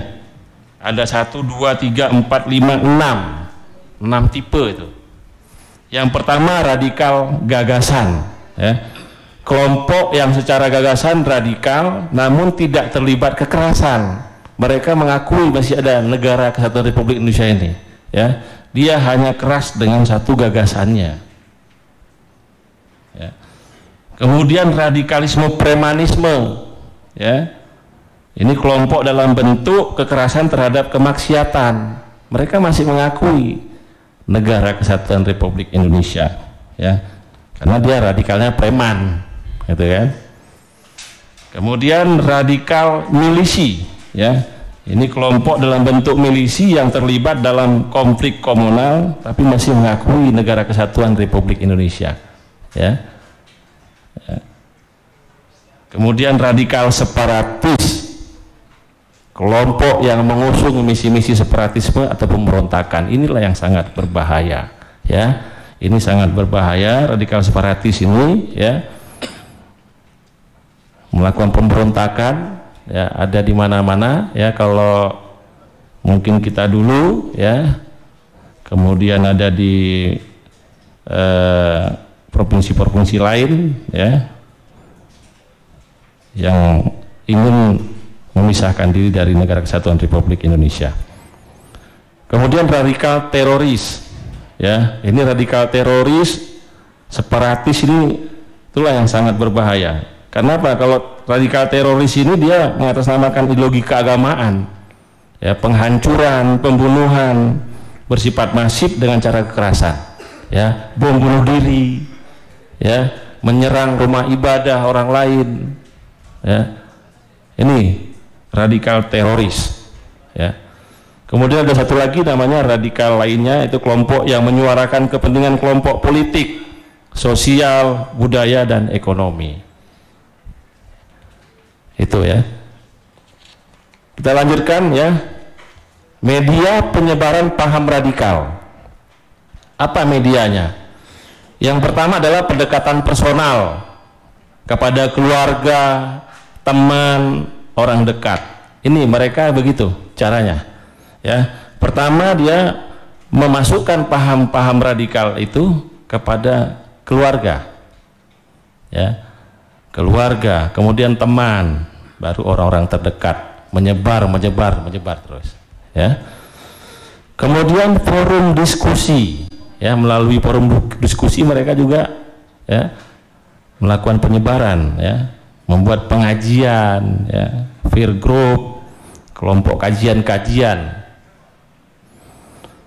Kemudian media publikasi, ya, ada poster-poster tabloid, selebaran-selebaran yang menyebarkan paham-paham radikal itu, ya.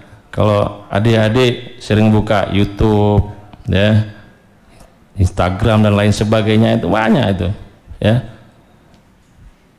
ada itu. Sekarang kan untuk membuat bom itu bisa nggak nengok di YouTube? Bisa. Nah, bayangkan saja, ya. Kemudian internet, ya, website, media sosial, media online, ya. Ini banyak, ya, orang yang melakukan penyebaran paham-paham radikal itu melalui website, media sosial, media online, ya. Ini cara penyebarannya. Kemudian, ya, jalur masuk paham radikal ke perguruan tinggi. Ini jalur masuknya nih, ya. Yang pertama internal, ya, internal perguruan tinggi, ya. Itu bisa melalui dosen, mahasiswa dan organisasi kemahasiswaan, ya. Jalur masuknya paham itu, ya.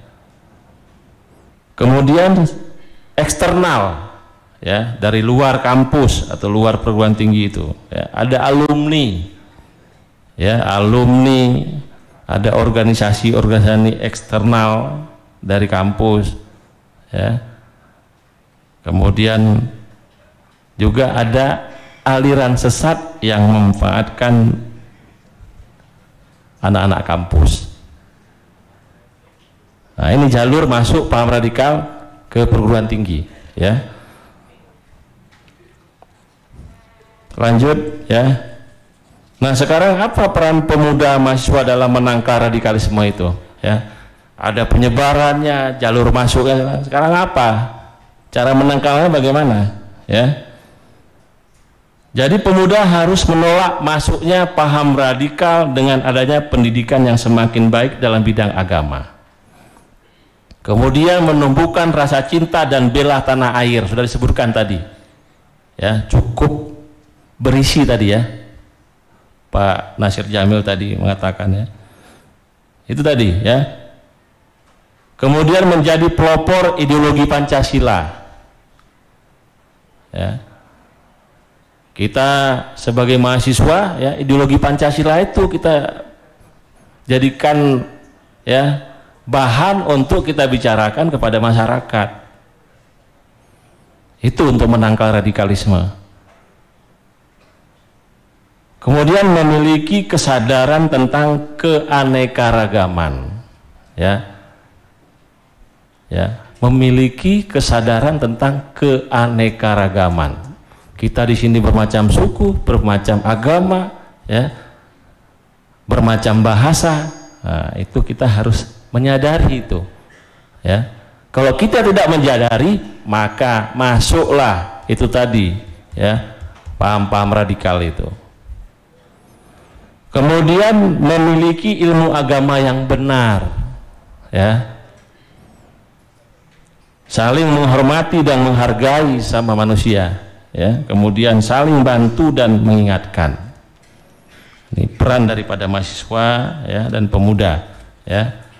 Selanjutnya menghindari kegiatan agama yang eksklusif. Nah, ini yang perlu dipahami, ya. Menghindari kegiatan agama yang eksklusif, ya. Pengajiannya sembunyi-sembunyi sendiri dia, ya. Hanya kelompok-kelompoknya saja. Nah, ini kemudian tertutup dan yang ada di kalangan mahasiswa, ya. Kemudian introspeksi diri untuk memperbaiki kekurangan terkait intoleransi. Ya. Bijak dalam menggunakan media sosial. Ini mohon adik-adik ya, di media sosial itu kita harus bijak ya. Tidak perlu kita komentar yang memicu kepada provokasi-provokasi yang tidak benar. Ya. Kadang-kadang ada berita hoax ya, tapi kita juga terpengaruh ya, padahal itu hoax ya. Ini harus diwaspadai betul ya untuk penggunaan media sosial ini ya, karena kami sudah banyak itu. Begitu ada media sosial yang melakukan penyebaran ya, kita ada namanya tim patroli cyber ya. Pada saat ditemukan ada akun-akun di media sosial itu yang menyebarkan paham-paham radikal, kita lakukan share and take down ya. Jadi itu take down, kita langsung, kita tidak bisa lagi dia tersebar ya, supaya terjadinya kenyamanan di masyarakat ya. Kemudian hindari konten-konten intoleransi yang mengarah kepada terorisme ya. Mengisi waktu dengan kegiatan positif, melaporkan orang-orang yang dilansir menganut paham radikal ya. Saya terima kasih nih, ada tuh yang mahasiswa-mahasiswa ya, adik-adik mahasiswa ini baik dari perguruan tinggi negeri dan swasta, itu kebetulan saya sering ya berdialog begini ya, banyak yang kasih tahu, Pak coba dicek Pak di sini, nah, Pak coba dicek Pak ini betul Pak enggak tuh, nah, ya itu adik-adik tolong kasih informasinya ya, kasih informasinya ya, jangan dibiarkan, laporkan segera ya. Kalau dibiarkan kita dosa tuh, dosa. Karena apa? Kita nggak tahu dia mau merancang apa kan gitu ya. Pak Zainal Ya, waktunya 2 menit lagi. oke ya. Kemudian itu peran mahasiswa ya, peran perguruan tinggi apa? Jadi bukan mahasiswa aja berperan ya, perguruan tinggi yang mencetak mahasiswanya harus berperan juga ya. Yang pertama, memberikan nilai-nilai ideologi Pancasila kepada mahasiswa ya. Kemudian mempertegas nilai-nilai moral dan ideologi Pancasila melalui organisasi kemahasiswaan. Memperkuat 4 pilar kebangsaan, tadi sudah sebagian disampaikan oleh Pak Nasir Jamil, 4 pilar kebangsaan ya. Pancasila, NKRI, Undang-Undang Dasar 45, Bhinneka Tunggal Ika ya.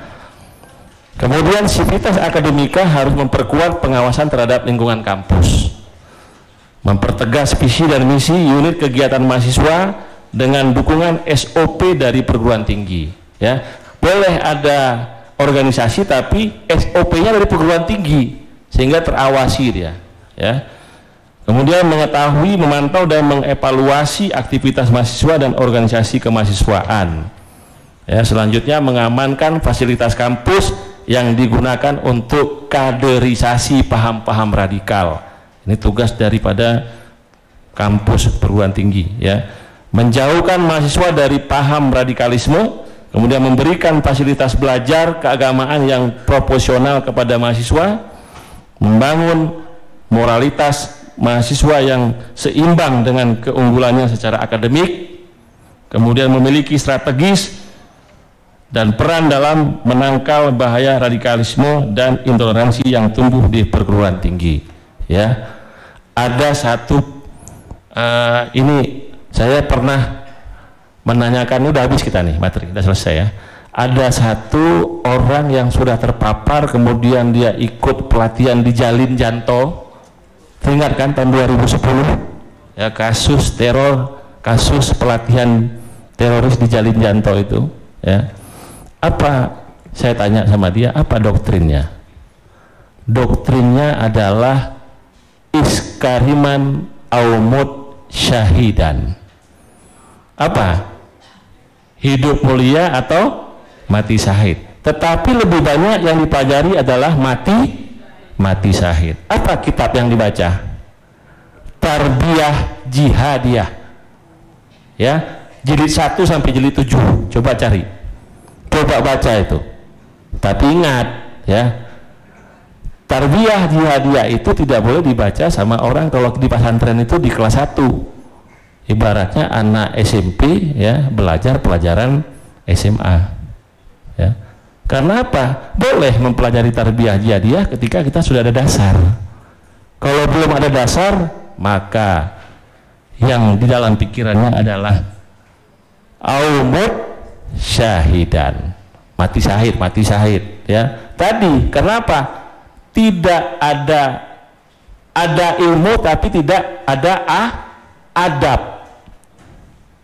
Ya, kita ini yang perlu nih adab, ilmu baru amal. Ya, ketika kita punya ilmu tidak punya adab, ya maka ini yang terjadi. Ya, kelompok-kelompok ini. Ya, makanya yang paling penting adalah adab. Setelah kita beradab baru berilmu, baru kita bisa beramal. Itu ada di mahasiswa, itu yang harus kita tanamkan ya. Adab, ilmu, baru amal ya. Jangan ilmu dulu, ketika orang ada ilmu nggak ada beradab, bagaimana jadinya? Tadi udah dijelaskan kan gitu ya. Nah itulah tadi ya, makanya kita harus betul-betul menangkal paham radikal ini ya, terutama di kalangan kita para pemuda ya, ada di mahasiswa juga perguruan tinggi ya. Sebaik-baik manusia adalah manusia yang berguna untuk orang lain. Apa hadisnya itu? Khairun nas anfa'uhum linnas ya. Saya kira itu saja ya, mudah-mudahan kita bisa mencegah ya dan menangkal ya intoleransi dan radikalisme ya di bumi Indonesia ini. Demikian, sekali lagi saya mohon maaf apabila ada kekurangan ya.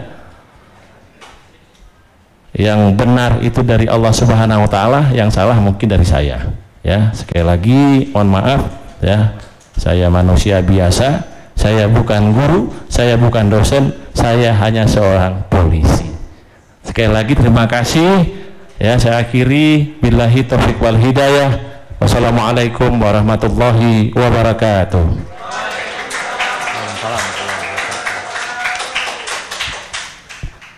Baik, terima kasih kepada Bapak Kompol Zainal Arifin.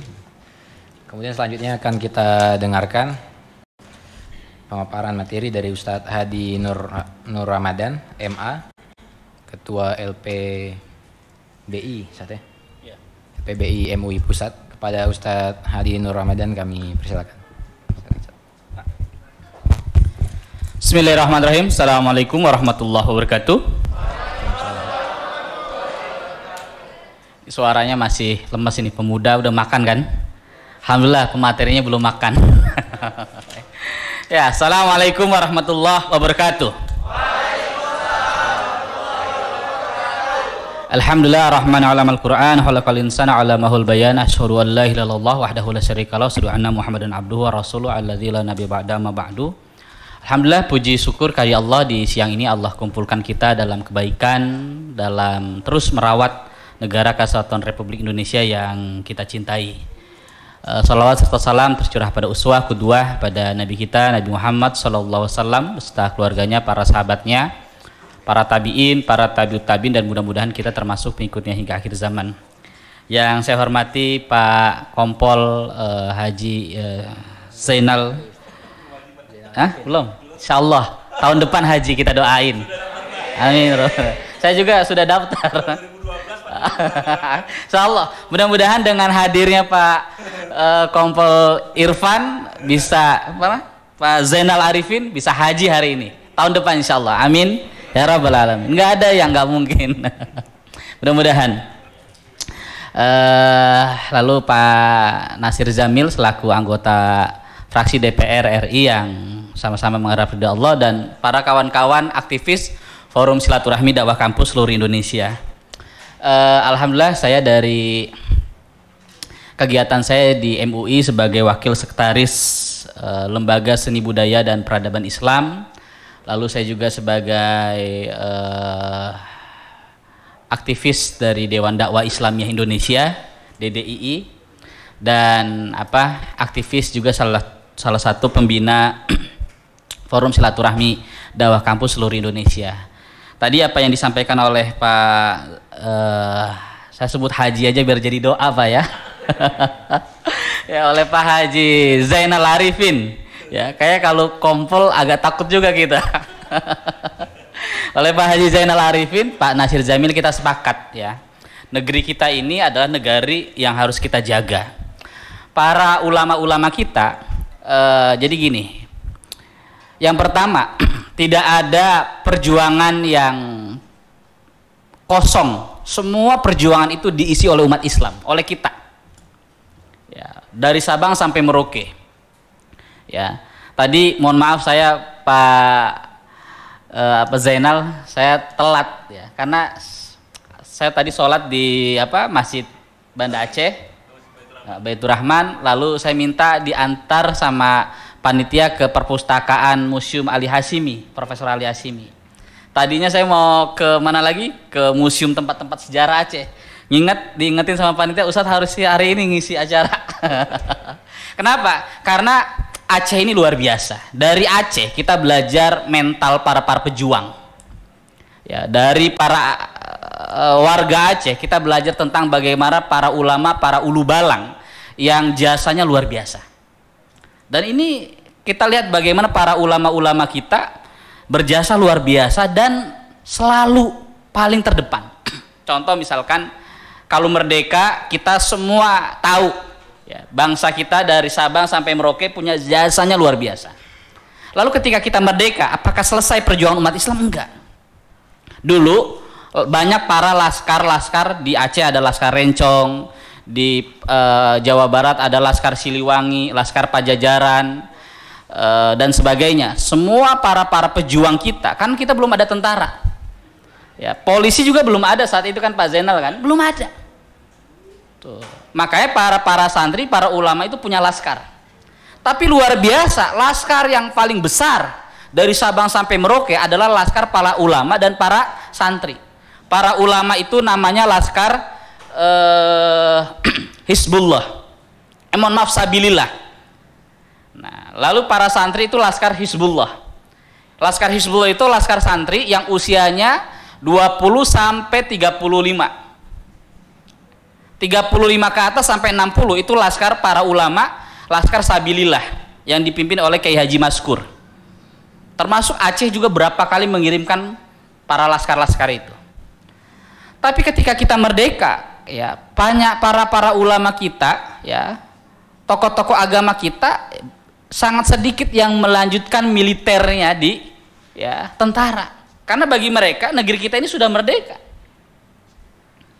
Lalu ditambah lagi ketika negeri kita ini ya sudah merdeka, mau dikemanakan. Maka ketika itu para tokoh-tokoh founding father kita mendirikan BPUPKI, ya, Lembaga Badan Persiapan Usaha Kemerdekaan Republik Indonesia. Nah, alhamdulillah saya sudah menulis beberapa buku tentang para pendiri bangsa kita. Ini buku saya yang terbaru, A.R. Baswedan, Saya Muslim, Saya Nasionalis. Dan dia adalah perumus Pancasila. Dan dia adalah aktor Sumpah Pemuda. Lalu ini juga buku saya tentang Pak Natsir.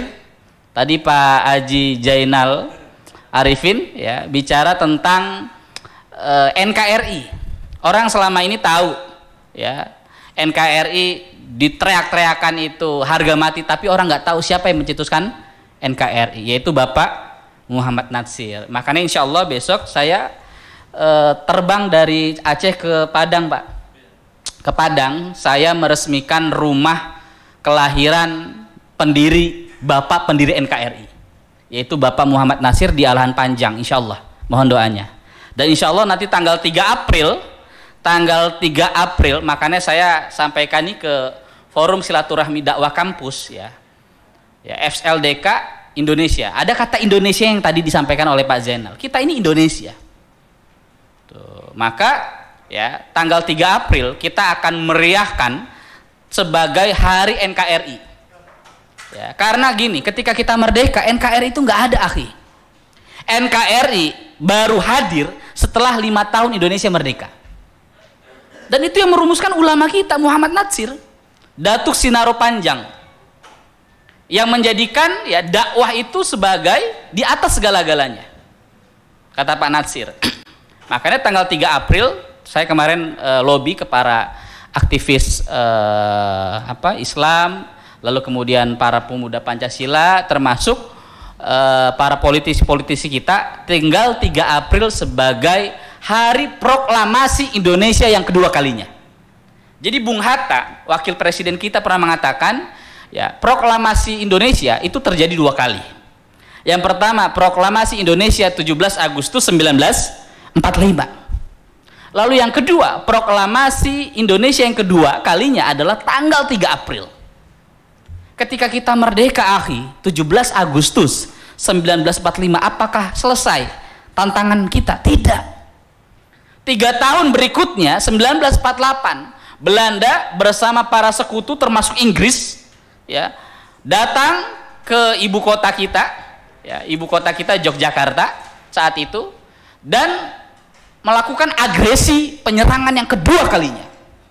Saat itu Bung Karno, Bung Hatta, Syahrir, Agus Salim ditangkap, dibuang ke Bangka, ke Medan dan sebagainya. Lalu secara pemerintahan, maka kan kalau presiden, wakil presidennya kan ditangkap, maka terjadi vacuum of power. Belanda punya makar, seakan-akan kalau presidennya ditangkap selesai riwayat Indonesia. Tidak. Makarullah wa ma khairul makirin. Belanda kafir mempunyai rencana jahat, tapi Allah sebaik-baiknya pembuat rencana. Apa yang terjadi? Belanda lupa, ternyata ada 2 kekuatan yang belum dilumpuhkan oleh kekuatan Belanda, yaitu 2 kekuatan. Yang pertama di Pulau Jawa yang dipimpin oleh Panglima Besar Jenderal Sudirman, dan yang kedua dipimpin oleh Syafruddin Prawira Negara, yaitu di Sumatera. Dan beliau adalah Presiden RI kedua setelah Bung Karno. Ya, kalau kita bicara sejarah nih, Presiden RI kedua Syafruddin Prawira Negara, dan itu selama 8 bulan. Maka didirikanlah PDRI, Pemerintah Darurat Republik Indonesia. Dan beliau, Pak Syafruddin itu, akhi, adalah gubernur BI pertama. Dan dialah yang menciptakan uang Republik Indonesia. Kan ketika kita merdeka, apakah ada uang rupiah? Enggak.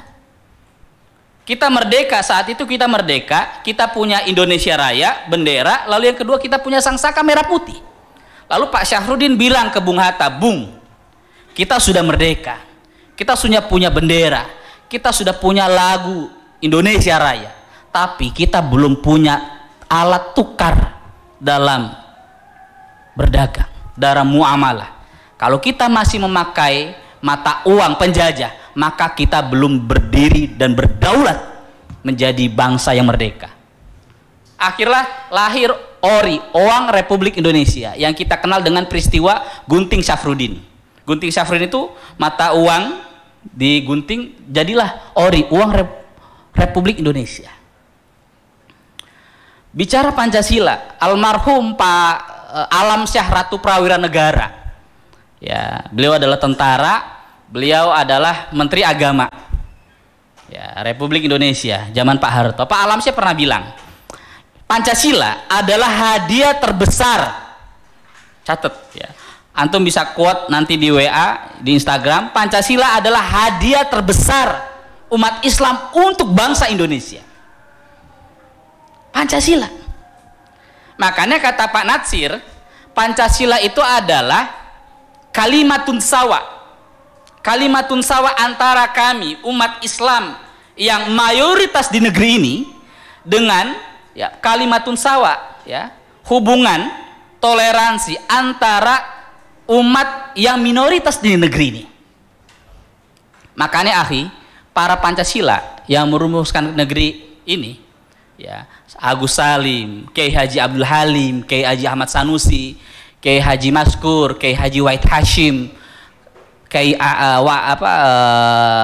Wahid Hashim, lalu kemudian A.R. Baswedan, ada Ki Bagus Hadi Kusumo, ada Kasman Singodimejo, semua para ulama. Hanya satu yang non muslim. Tuh. Tapi kalau antum lihat luar biasa, dari Pancasila pertama sampai sila terakhir, ya, itu semuanya terinspirasi dari Al-Quran. Ya, Pancasila semua terinspirasi dari Al-Quran. Kenapa? Yang pertama, para ulama-ulama kita yang merumuskan Pancasila, mereka adalah penulis tafsir Al-Quran. Saya sedang meneliti, ya, dan itu saya punya kitab naskah tafsir. Agus Salim nulis tafsir. Kiai Haji Ahmad Sanusi, ulama dari Sukabumi yang mendirikan gerakan Persatuan Umat Islam PUI, ya, dia menulis 2 kitab tafsir. Ya, salah satunya adalah kitab Raudatul Irfan. Ya, Ki Bagus Hadi Kusumo nulis tafsir. Termasuk ulama Indonesia, dialah orang Indonesia yang mengenalkan Indonesia ke Timur Tengah. Saat itu usianya 24 tahun. Bayangkan. Dia kuliah di Mesir dan dialah yang kemudian salah satu perumus Pancasila. Namanya Abdul Kahar Muzakkar, bukan. Abdul Kahar Muzakir. Dari sini aja kadang kita lupa. Ya, Abdul Kahar Muzakir. Dan usia 24 tahun, selain mengenalkan Indonesia ke Timur Tengah, ya, Indonesia ke Timur Tengah, dia juga adalah orang yang berjasa mengenalkan perjuangan Baitul Maqdis, Masjidil Aqsa ke Indonesia. Dan usia 24 tahun beliau, bayangkan, sudah menjadi sekretaris jenderal Muktamar Alam Islami di Baitul Maqdis, yang merumuskan Pancasila. Haji Agus Salim, ya, Kasman Singodimejo. Pak Kasman itu, ya, jaksa agung pertama. Kiai Haji Wahid Hashim, Menteri Agama. Walaupun Menteri Agama RI pertama itu adalah Profesor Rasidi. Jadi begini, kenapa kita hari ini Pak Jokowi, Mbak Retno, Menlu luar negeri memperjuangkan Palestina, ya, terlepas kondisi negeri kita hari ini, ya, yang baiknya kita dukung, yang baiknya kita doakan, Pak Haji, ya, kita doakan, ya, kita nasihati, ya. Antum mahasiswa demo bakar ban, bukan begitu caranya. Nasihati, ya. Makanya tadi kata Pak Haji Zainal, kalau ada apa-apa ajak ngopi saya bareng, ya, catat siapa yang masalah gitu. Nah, para kawan-kawan yang dimuliakan Allah, jadi itu perumus Pancasila. Maka ketika antum sudah jadi aktivis kampus, yang pertama, antum harus menguasai fikih ilmu. Ya. Fikih ilmu. Ya, fikih ilmu. Ilmu apa? Adab. Tadi saya sepakat, ya. Adab. Tuh. Adab kita kepada pahlawan itu 2. Adab kita kepada Agus Salim, adab kita kepada Pak Natsir, adab kita kepada siapa? Tokoh Aceh, Daud Bere. Yang pertama adalah mendoakan mereka, yang kedua melanjutkan perjuangan mereka. Itu kita harus tahu. Lalu yang kedua, kita harus memahami yang F, yang kedua, fiqh dakwah. Kita harus menguasai fiqh dakwah. Ingat, dakwah kita ini di Indonesia. Maka ketika kita dakwah di Indonesia, kita harus mengetahui tokoh-tokoh dakwah di Indonesia. Nah, kelompok-kelompok, ya, takfiri, ya, ini nggak banyak, ya, memahami sejarah dengan baik. Akhirnya apa? Terputus. Jadi kita belajar Islam itu pertama harus dengan guru, bukan dengan akhbarona YouTube, ya, kola Google, ya, hadasani Instagram, bukan. Makanya kata Imam Ibnu Sirin, ya, belajarlah kepada dengan siapa yang engkau ambil ilmunya. Makanya kata Abdullah bin Mubarak, sebelum engkau belajar ilmu, aku belajar kepada para ulama adab selama 35 tahun. Ya, adab itu sebenarnya ilmu. Ya, adab kita kepada Allah, adab kita kepada orang tua, adab kita kepada para leluhur. Tuh. Lalu yang paling penting untuk para aktivis dakwah nih, kita harus memahami yang namanya fiqhul waqi'. Fiqhul waqi' itu tempat di mana kita berpijak. Karena antum orang Aceh, karena antum orang Makassar, karena antum orang Sunda, karena antum orang Jawa, antum harus tahu tuh sejarah masuknya Islam di Jawa. Antum harus tahu tuh sejarah masuknya Islam di Aceh. Antum harus tahu masuknya Islam di Jawa. Antum harus tahu masuknya Islam di Makassar, masuknya Islam di Bali, masuknya Islam di Sumatera. Karena dari situlah kita memahami pemikiran dakwah dan fikih dakwah dan strategi dakwah yang dilakukan oleh para pendahulu kita. Tuh. Makanya kawan-kawan dimuliakan Allah, sekali lagi kita ya bangsa yang sebenarnya akan menjadi bangsa yang kuat. Saya optimis kalau kita belajar sejarah dengan baik. Masalahnya ya, para generasi muda termasuk para pemimpin kita negeri ini kan bukan pembaca sejarah yang baik. Kita akan menjadi pelanjut sejarah ya kalau kita menjadi pembaca sejarah. Kata Ibnu Khaldun, ada 4 siklus dalam fase sejarah. Yang pertama, generasi perintis. Ini generasi pejuang. Yang kedua, generasi pelanjut. Ini kata Ibnu Khaldun. Ya, kalau antum baca ini luar biasa dalam kitabnya Al-Muqaddimah. Yang ketiga, generasi penikmat. Yang keempat, generasi penghancur. Indonesia tidak akan tumbuh. Indonesia tidak akan tangguh, saya bersaksi demi Allah. Kita tidak akan menjadi bangsa yang tangguh, bangsa yang kuat kalau kita tidak mempelajari para pendiri bangsa Indonesia dengan baik. Masalahnya, kita tidak punya cara alat yang ampuh untuk membangun nasionalisme. Kita tidak punya cara alat yang ampuh untuk membangun jiwa patriotisme. Berbeda di negeri-negeri luar, Pak ya, ada wajib militer ya, wamil ya. Ya, di Korea, di Singapura, di Vietnam, bahkan di Israel ada wajib militer. Termasuk di Cina. Di kita nggak ada. Bahkan saya sangat sedih kalau setiap 17 Agustus apa? Lomba ya, lomba yang nggak karuan gitu.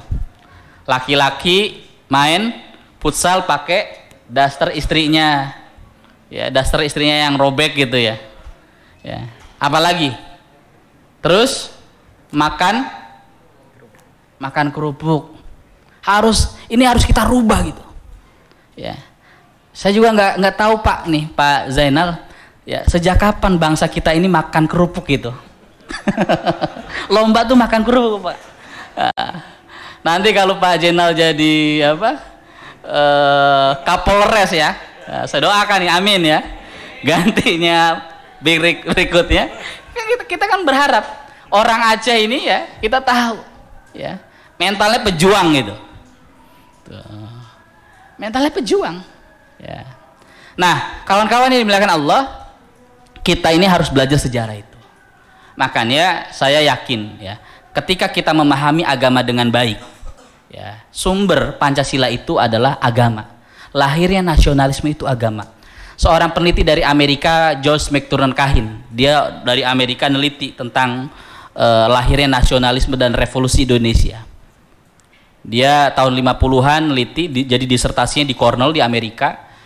Judulnya antum bisa baca, Nasionalisme dan Revolusi Indonesia, George McTurnan Cahin.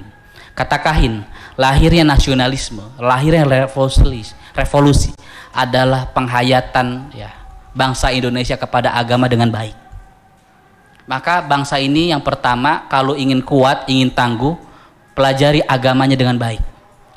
Bapak Muhammad Rum, tokoh Islam, Pak Rum, ya, perjanjian Rum-Royen, bahkan sangat sedih Pak Rum ini belum jadi pahlawan. Pak Rum, ya, sahabat tokoh Masyumi, sahabatnya Pak Natsir, kakinya pincang karena ditembak oleh Belanda dalam perjanjian ya, yang sangat bersejarah Rum-Royen, antara Rum dan Van Royen. Pak Rum pernah mengatakan, seorang Pancasilais yang baik adalah seorang yang meyakini agamanya paling benar. Dan yang kedua, dia menjalankan agamanya dengan baik dan benar. Seorang Pancasilais Muslim yang baik adalah dia menjalankan agamanya dengan baik dan benar. Seorang Nasrani yang baik, dia menjalankan agama dengan baik dan benar. Dan ini kalau kita lihat yang terakhir, Pak Natsir, tokoh Islam, dia berteman dengan tokoh Kristen namanya Ignatius Joseph Kasimo. Dia ketemanan dengan Tambunan. Dia ketemanan dengan ada lagi Leimena, tokoh Kristen dari Ambon. Tapi kalau bicara tentang perjuangan Islam, Pak Natsir paling depan. Tapi kalau hablum minan nas, ya, Pak Natsir sangat berbaik. Jadi kita hari ini, ya, umat Islam, kenapa sekarang kita kemudian menjadi lemah? Kenapa? Karena kita hilang dari sejarah aslinya. Bangsa yang kuat adalah bangsa yang belajar sejarah. Sejarah, kata Imam Syafi'i rahimahullah, kata Imam Syafi'i, belajar sejarah melahirkan dua hal. Yang pertama, melahirkan syaja'ah, keberanian. Orang yang belajar sejarah, dia akan mempunyai jiwa berani. Orang yang belajar sejarah, dia akan mempunyai jiwa struggle dan survive. Kalau kita ingin mencintai Indonesia, kita ingin menjadi patriot Indonesia, pelajari sejarah Indonesia dengan baik dan benar. Dan yang kedua, belajar sejarah, saya tadi sepakat, ya, melahirkan adab, hikmah. Orang yang belajar sejarah, dia tahu tempat di mana berpijak, sehingga tidak mengklaim dirinya lah paling baik, kelompoknya paling baik. Kenapa? Karena gerakan-gerakan dakwah yang ada di Nusantara ini sudah melakukan, Muhammadiyah sudah melakukan, Persis sudah melakukan, NU sudah melakukan, dan luar biasa. Negeri kita lahir 1945, baru merdeka, Indonesia. Sebelum Indonesia merdeka, tahun 30, tahun 20, sudah lahir gerakan-gerakan dakwah. Muhammadiyah didirikan 1912, NU didirikan 1926, Al-Irsyad didirikan 1925, Persis didirikan 1923, dan gerakan-gerakan dakwah yang lain. Di Aceh ada Persatuan Ulama seluruh Aceh. Di Makassar ada Ambodale. Lalu kemudian ada di Medan ada Ustadz Arsyad Tholib Lubis dengan Jamiatul Wasiliyah dan sebagainya. Maka bangsa ini, negeri ini berhutang besar kepada umat Islam. Maka kita sebagai umat Islam adalah pewaris sah untuk melanjutkan negeri ini dengan baik dan benar, untuk mempelajari sejarah. Insya Allah kita akan menjadi tangguh merawat bangsa Indonesia dengan baik dan benar di negeri yang kita cintai. Assalamualaikum warahmatullahi wabarakatuh. Waalaikumsalam warahmatullahi wabarakatuh.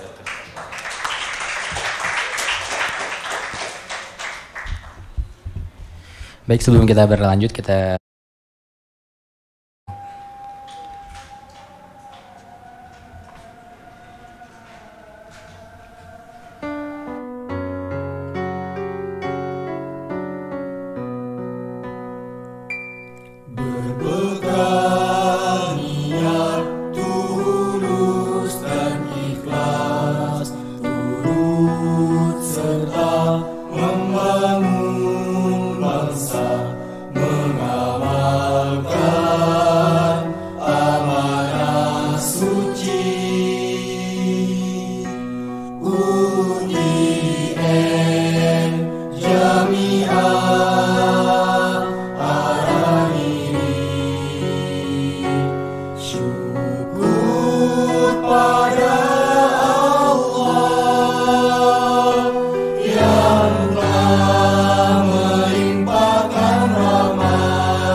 piagam terlebih dahulu. Kemudian setelah itu ya mungkin bisa kita akhiri sesi dialog kebangsaan pada hari ini. Oke, dari panitia.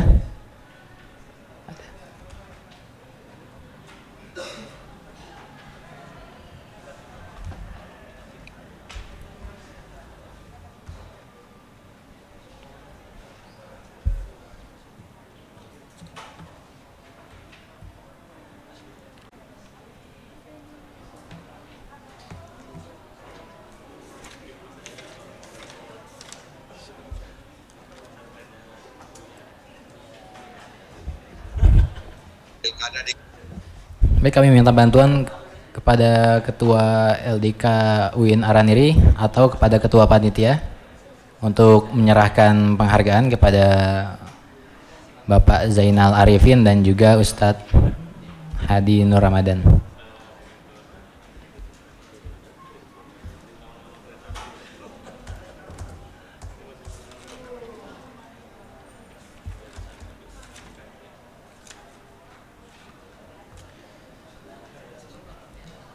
Dasar gimana? Dasar gimana? Ya gini aja udah.